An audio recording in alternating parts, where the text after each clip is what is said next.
Здравейте, драги зрители на 101 TV! Това е вторият епизод на историческата рубрика Хроники, в която ви представям интересни исторически факти. Приятно гледане!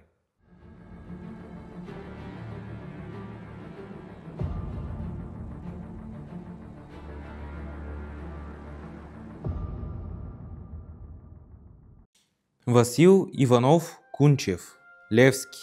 Още при живе с целостта на личността и идеите си, с единството на думите си и делата си печели признание, а след героичната си гибел става знаме на всичко чисто демократично и напредничило в българското историческо развитие.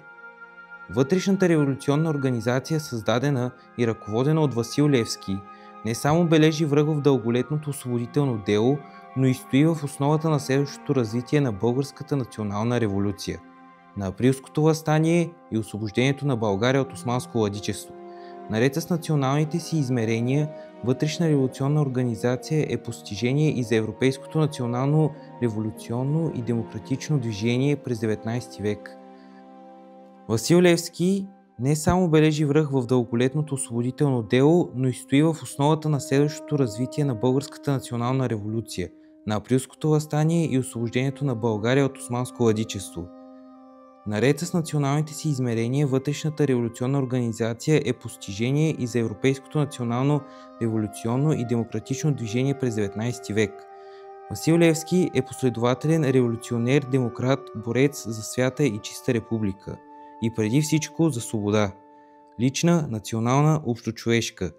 Той е борец за равноправието между народите, за политически и граждански права на етносите и малцинствата, за демократично устройство на обществото.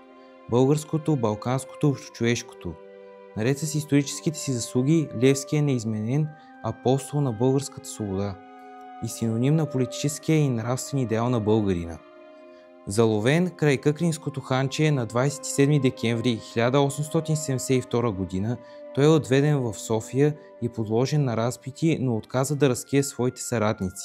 Дяконът е осъден на смърт и обесен на 18 февруари 1873 г. на мястото, където днес се издига неговият паметник в столицата. От бесилото започва и неговото безсмъртие. Днес Левски е почитан като икона, а думите и делата му продължават да вдъхновяват поколения българи. Найден Геров е български възрожденски писател, езиковед, фолклорист и общественик. Той е една от значимите личности в българското възраждане, като допринася за развитието на българският език, култура и образование. Роден е в Копривщица на 23 февруари 1823 г. Получава образование в гръцкото училище в Пловдив, а по-късно продължава обучението си в Русия. След завръщането си в България той основава първото българско класно училище в Копривщица 1846 г. и работи усилено за разпространението на българското образование. Една от най-значимите му дейности е съставянето на речник на българският език, който съдържа над 70 000 думи и е първият мащабен български тълковен речник. Освен това, като руски вице-консул в Пловдив 1857-1877 г., той подпомага българското национално движение и съдейства за утвърждаването на самостоятелна българска екзархия. Найден Геров остава в историята като радетел за българския език и просвета, а неговото дело има дълготраен отпечатък върху развитието на българската култура. Създаването на българската екзархия е огромно постижение за българското национално движение. Българската екзархия е учредена на 28 февруари 1870 г. с указ ферман на османския султан Абдул Азис. Тя представлява независима българска църковна институция, която слага край на гръцката духовна доминация на Цариградската патриаршия и утвърждава българската национална идентичност. През първата половина на 19 век българите все повече се противопоставят на гръцката хагемония в църковния живот. Гръцкото духовенство, контролирано от Цариградската патриаршия, не признава правото на българите да имат свое богослужие и църковна иерархия. Активизира се народното движение за църковна независимост. Борбата е оглавена от Неофит Бозвели и Иларион Макариополски.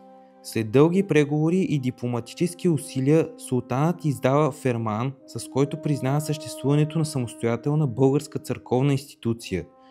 Въпреки съпротивата на Цариградската патриаршия, която обявява екзархията за схизмична, отлъчена през 1872 година, тя продължава да съществува и да разширява своята дейност в българските земи. Създаването на българската екзархия има историческо значение на българите. След почти 5-вековно потисничество, самата Османска империя очертава границите, в които живеят българи. Екзархията обединява българския етнос в едно цяло и гарантира културната независимост на официално признатата нация. Тя поема и грижата за българи, останали извън нейната юрисдикция. Така първата международно призната българска институция в Османската империя взема и в свои ръце бъдещето на нацията. Българската екзархия остава основен духовен и национален стожер на българите до 1953 г., когато е възстановена като българска патриаршия. Българският писател, хуманитарист и литературен критик Тончо Жечев проучва тези процеси и оставя запомнящи се следи в националната култура с издаденият през 1975 г. фундаментален труд «Българският Великден или страстите български».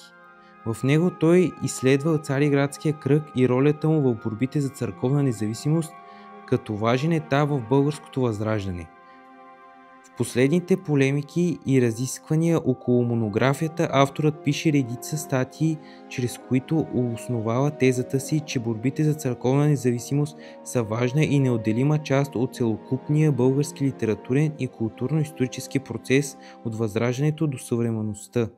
Тълкователят на българското духовно наследство и на българската същност умира на 23 февруари 2000 година.